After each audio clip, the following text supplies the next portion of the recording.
আজকে থাকছে মজাদার একটা নাস্তার আইটেম, এটা পাউরুটি দিয়ে। হ্যালো এভরিওয়ান, আসসালামু আলাইকুম।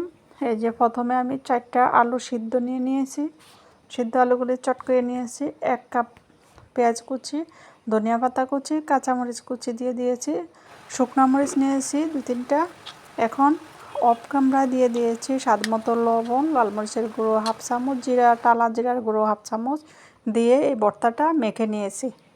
এই তো পাউরুটিতে আমি এখন এই ভর্তাটা লাগিয়ে নেব। এইভাবে সুন্দর করে পাউরুটিতে আস্তে আস্তে করে ভালোভাবে এক সমান পরিমাণ করে লাগিয়ে নিয়েছি। এখন চেপে চেপে পাউরুটিটা একটু আটকে নিব। এখন এই যে এটা মাঝখানে দিয়ে এভাবে কেটে সুন্দর করে সাইজ করে নিয়েছি। এভাবে আমি সবগুলো করব যতটুকু আমার প্রয়োজন।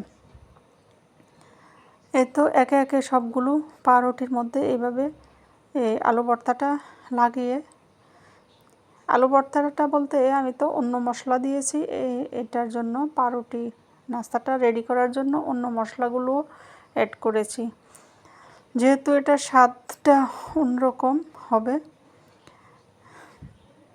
এই তো সুন্দর করে আমি সবগুলো এভাবে গুছিয়ে নিয়েছি। এখন আমি এগুলাকে বেসন দিয়ে চুবিয়ে তেলে ভেজে নিব। প্রথমে আমি বেসন নিয়েছি, তারপরে দিয়ে দিয়েছি স্বাদ মতো লবণ, লাল মরিচের গুঁড়ো 1/2 চামচ, জিরার গুঁড়ো 1/2 চামচ, ধনিয়ার গুঁড়ো 1/2 চামচ এবং হলুদের গুঁড়ো সামান্য দিয়ে পানি দিয়ে এভাবে একটা ড্রো করে নিয়েছি।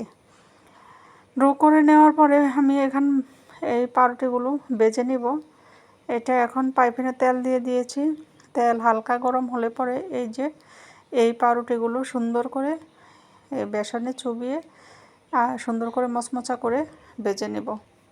এই নাস্তাটা অনেক স্বাদ লাগে। সন্ধ্যার নাস্তায়, বিকেলের নাস্তায় বা টিফিনে যে কোনো সময় এই নাস্তাটা খেতে পারেন। এটা ট্রাই করে ইনশাল্লাহ দেখবেন, সবার কাছেই ভালো লাগবে। এই তো আমি এপিট ওপিট করে সুন্দর করে ভেজে নেব। বেসনের সাথে চাউলের গুঁড়া কিংবা ময়দাও মিশিয়ে দিতে পারেন, আমি সেটাই করছি। বেসন, চাউলের গুঁড়া, ময়দা 3 রকমের মিশিয়ে আমি এই ডোটা করেছি।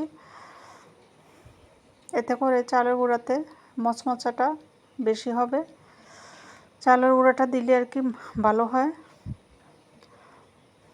এত মচমচ করে আমি সুন্দর করে উঠিয়ে নিয়েছি।